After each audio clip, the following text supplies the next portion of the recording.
Alors en fait, ce que vous venez de faire, c'est super, ça s'appelle... Je viens de calculer les databases, comme on dit. Ouais, exactement. Alors sinon, en anglais, ça s'appelle aussi du mansplaining. C'est-à-dire quand un homme interrompt une femme pour lui expliquer qu'il sait mieux qu'elle des choses sur son propre domaine d'expertise.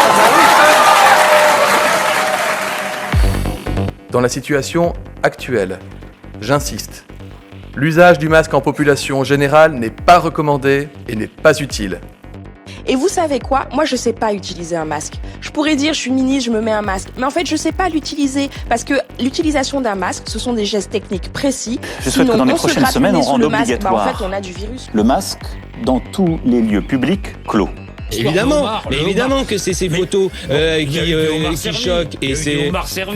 Mais ça vous surprend qu'à l'Assemblée nationale, on puisse être amené à servir du homard? Moi, je n'aime pas ça. Je n'en mange pas. J'ai une intolérance aux crustacés, aux fruits de mer. D'ailleurs, depuis, il y a un agent de l'Assemblée nationale qui très gentiment m'a envoyé, dit mais on avait une liste de tous vos intolérances alimentaires. La première ligne, c'était les crustacés, les fruits de mer. Et votre femme également. Et on fait croire que c'est moi qui demande qu'on serve des homards. Enfin, je n'aime pas les huîtres, je ne prends pas de champagne. J'ai mes ouzas à la maison, j'ai mes meilleurs amis, c'est Jean-Michel Cohen, Julien qui est un copain. Le champagne, ça me donne mal à la tête, donc je n'en prends pas. François de Roger. C'est pourquoi j'ai décidé de retirer ma candidature à l'élection municipale parisienne. En cause des échanges et vidéos à caractère sexuel. Cette décision me coûte. Tout à l'heure, il y a un match. Et certains ont commencé à l'évoquer.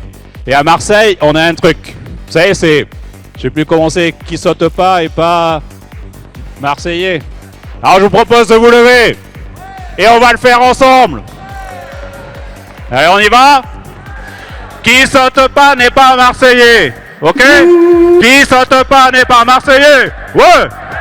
Qui saute pas n'est pas marseillais. Allez, allez. Et je vous en propose une autre. Qui saute pas n'est pas Macron. Qui saute pas n'est pas... Bon voilà. Mesdames, messieurs, un tonnerre d'applaudissements au nom de Emmanuel Macron.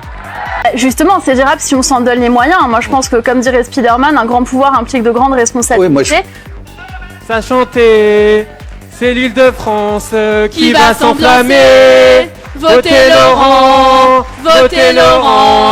Allez, allez. Quand le parc floral se met à chanter, allez c'est debout. l'Île-de-France qui va s'enflammer. Oui, mais c'est inaudible. Je demande un peu de silence. Je suis dans les silences français. Deuxième erreur qui a été faite et alors dont nous portons tous la responsabilité, moi y compris, je ne me pose pas en censeur, c'est le fait d'avoir probablement été trop intelligent, trop subtil, trop technique dans les mesures de pouvoir d'achat. Nous avons saucissonné toutes les mesures favorables de pouvoir d'achat dans le temps, c'était justifié par la situation des finances publiques, mais manifestement ça n'a pas été compris. C'est la raison pour laquelle l'ensemble des mesures que nous prenons aujourd'hui visent à raccourcir le calendrier d'exécution et tout faire d'un coup. Quand vous dites trop intelligent, ça veut dire quoi? Vous considérez que les Français sont pas capables d'intégrer ça? Non, mais parce que quand vous